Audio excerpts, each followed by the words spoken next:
My, this Arkansas heat. What are we gonna do? How about some soup? Soup on a hot day? Yeah, but it doesn't have to be hot soup. Well, I do declare. Let's make some. I am boiling up.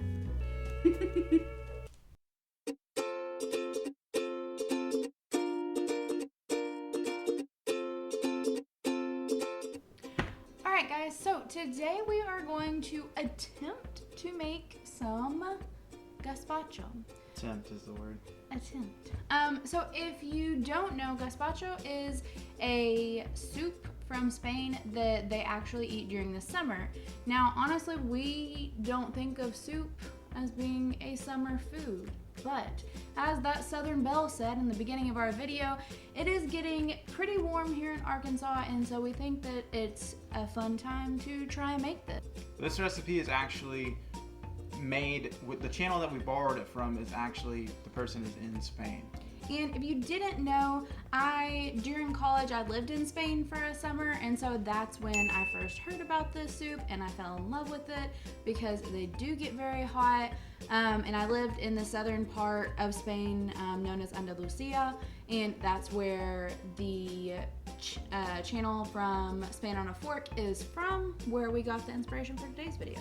So tell them, what ingredients will you need for today's gazpacho? Super basic. What basically the recipe is from the other video, we've doubled it here. So we have 20 Roma tomatoes. Roma tomatoes is what is traditionally used in gazpacho.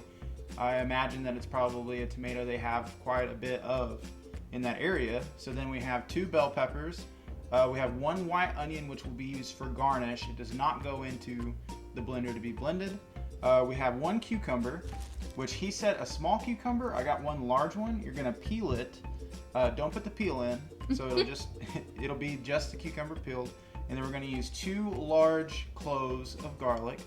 We're going to use a half a cup of olive oil, whatever your favorite olive oil is. We like this one. We like this one. It's Tunisian olive oil. So not too far from Spain. Not too far. Because it's in the north of Africa. I couldn't find any Spaniard olive oil, just strictly Spaniard olive oil. So, but we have red wine vinegar, and then bread is optional. I've seen some recipes. Danyell has made it in the past where you put bread in. It's supposed to just kind of help give it a creamier, a little bit thicker texture when you make it. So, all right, let's get started.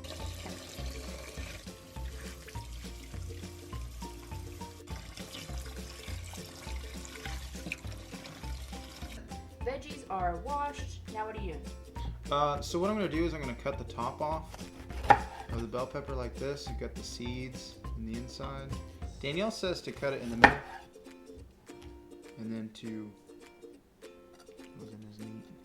It wasn't as neat as it's supposed to be. Oh, okay. I'm going to cut off, is this what you call the ribs? Yeah, those are called ribs. Okay. So, now for this, guys, in my opinion, it's like, it's all getting blended up. So just make it small enough to get into the blender. Next is the cucumber. What I'm going to do is I'm going to actually take and cut off one end. I'm going to stand it up and then use the peeler, now that it's balanced, to peel down the sides. It's a little extra step, but I did hear that it's like the peel will give a more bitter flavor This is true. to the soup.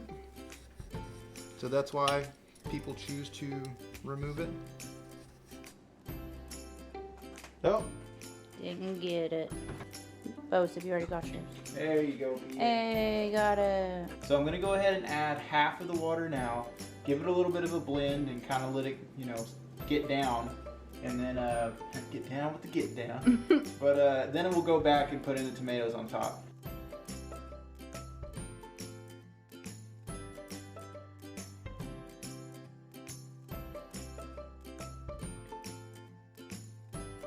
Guys, so I went ahead and broke open this cluster of garlic.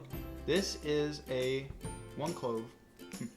This is a measurement of garlic, 1 clove of garlic. And we're gonna double it up because the original recipe was just 1 for 10 Roma tomatoes, but we have 20 Roma tomatoes. So an easy way to be able to peel this guy is take your knife over the top, and you're just gonna smash it down, and that breaks that outside peel. So there you go. Like he keeps saying, you just need it small enough to get in the blender, but since you are using slightly older tomatoes, you see my knife is not very sharp, it's whatever. You just need it small enough to where it'll blend up in there. And where you're not using too much space. So I actually might make it smaller than that. You want to take off the butt. Cut the butts.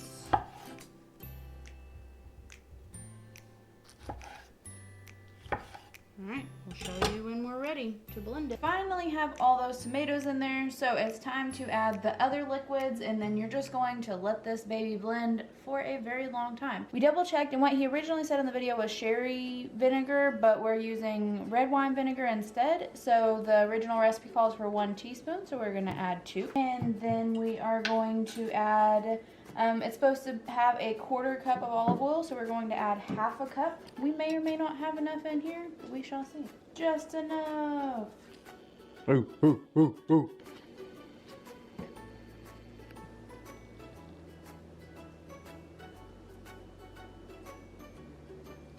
And another 3/4 cup of water. And guys, we're gonna blend it for 5 minutes.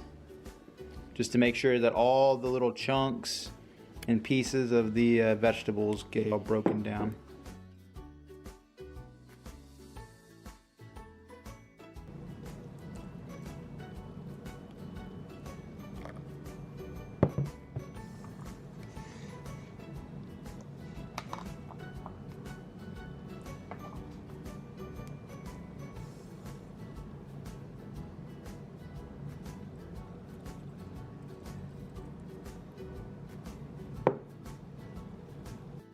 What'd you say? Honestly, probably about 20, 25 minutes. Yeah, 20, 25 minutes. I think prepping is probably the longest part, but we made a double batch, and then we ended up putting all of ours in just like a big pitcher, so that way we could eat on it for a few days. What else? Oh, we had to adjust the recipe a little bit as you go, but I feel like that's normal with any recipe.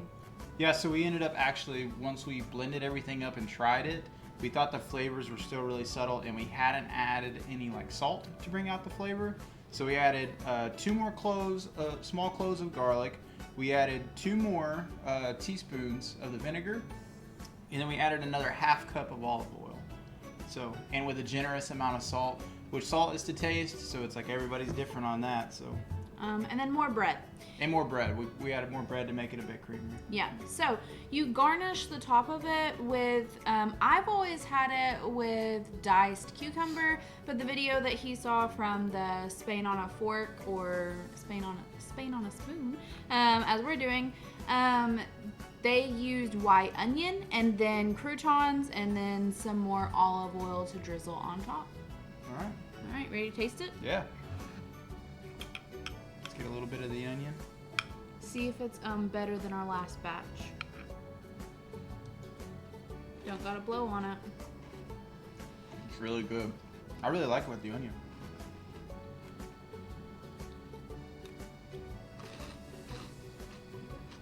It's now all that salt has brought forward the tomato flavor, whereas before it's like you were getting a lot of cucumber.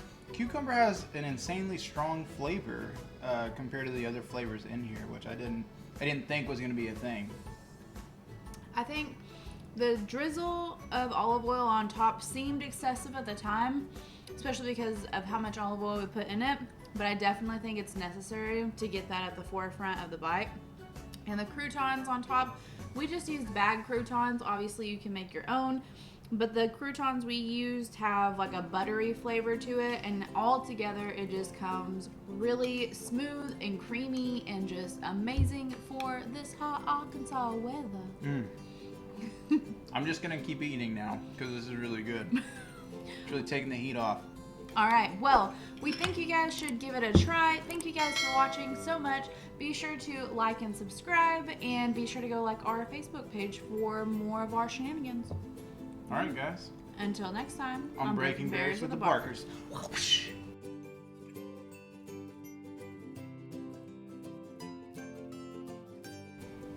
gonna sit down with this now. I need a spoon. Mm-mm. I'm glad That one's we. mine too. I was like, I'm glad we ate half of yours. Okay. All right, it's a lot more room. Liquid gold. Just enough.